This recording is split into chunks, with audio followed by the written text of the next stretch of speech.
Okay, thank you.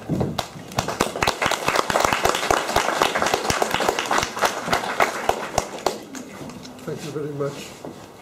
My name is Hywel Davies, and I'm chair of Hearing Voices Cymru. Can you hear me all right at the back? Yeah. If you don't mind, I'll sit down.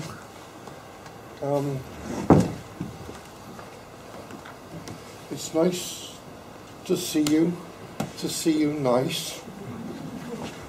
Thank you very much for inviting me to talk about hearing voices through the ages. It is an honour for me to speak to you this morning. Narberth is an important area of Wales mentioned in the Mabinogion. The distinguished Welsh language poet and voice hearer Waldo Williams was educated as a young boy in Narberth. Jodie Marie, the popular young contemporary pop singer, is from Narberth. And voice hearing is the hearing of a voice or voices inaudible to others. It is not necessarily a sign of a permanent, severe mental illness, in inverted commas, triggered by bereavement, physical illness, unemployment, divorce, and or some other traumatic event. Voice hearing is experienced by 10 to 15% of the population in their lifetime. 2 to 5% of the population hear a voice or voices at any one given moment in time. 1% of the world population are labelled by psychiatry as schizophrenic, in inverted commas.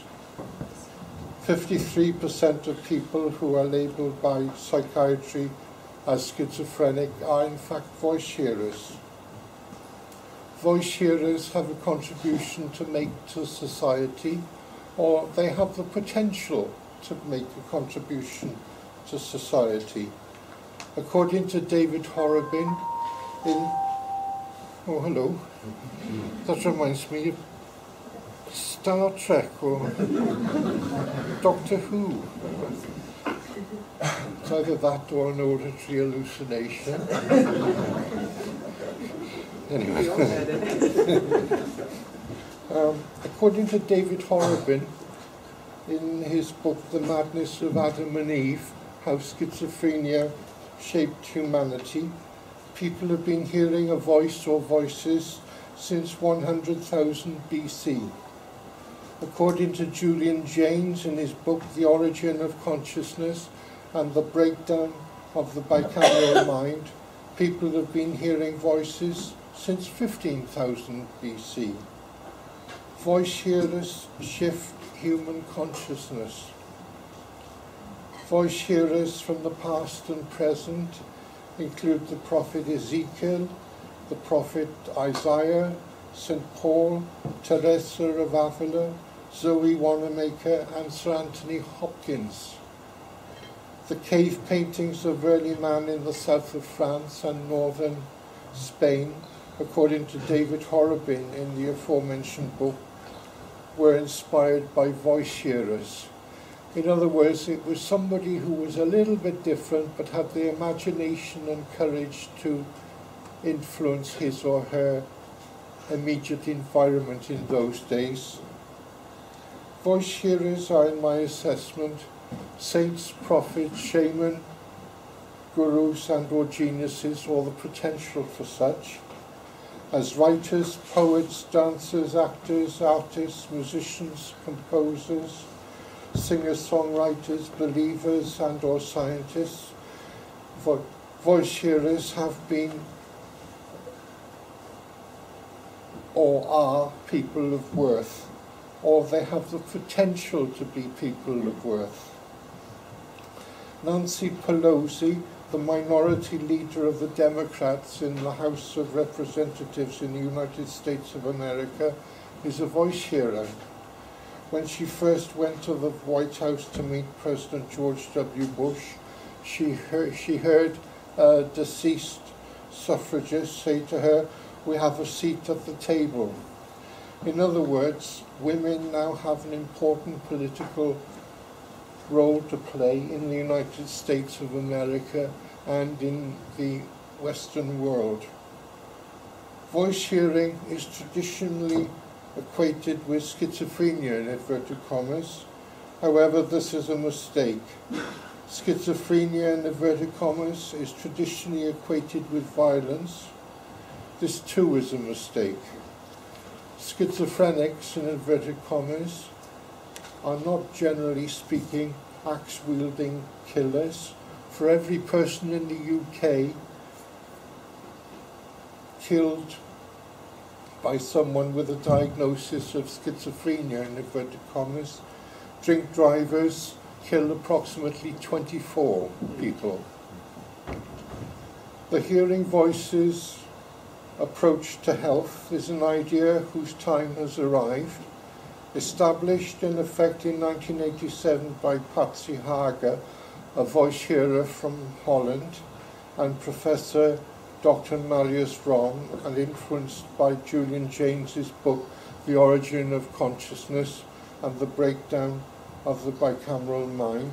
The voice hearing movement throughout the world is a large and successful movement. It has further sensitized and humanized mental health service provision throughout the world. Professor Dr. Marius Rom and Sandra Escher, and both people have spoken in Pembrokeshire in the past. Professor Dr. Marius Rom and Sandra Escher's pioneering 1993 book, Accepting Voices, looked beyond the illness model and created a new reality for voice hearers, one in which voice hearers recovered or have the potential to recover.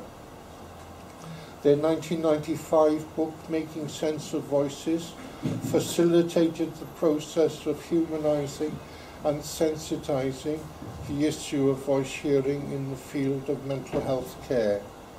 Thanks to the pioneering work of Professor Dr. Marius Rom, Sandra Escher, Ron Coleman, and Paul Baker, who we have here today from Manchester, Eleanor Longden, Rufus May, and other leaders in the Hearing Voices movement, miracles can happen.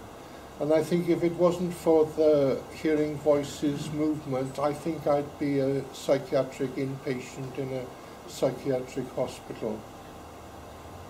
There are now Hearing Voices networks in 26 countries of the world, including Australia, New Zealand, Denmark, and the United States of America.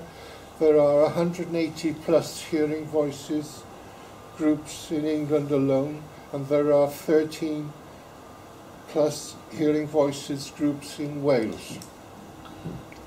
More than 30 years ago in the Western world, one would have been locked up in a psychiatric hospital for a considerable number of years for admitting that one heard a voice or voices. However, today that is not the case.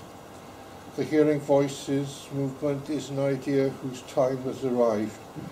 In the words of Victor Hugo, the 19th century French writer, there is one thing stronger than all the armies in the world, and that is an idea whose time has come.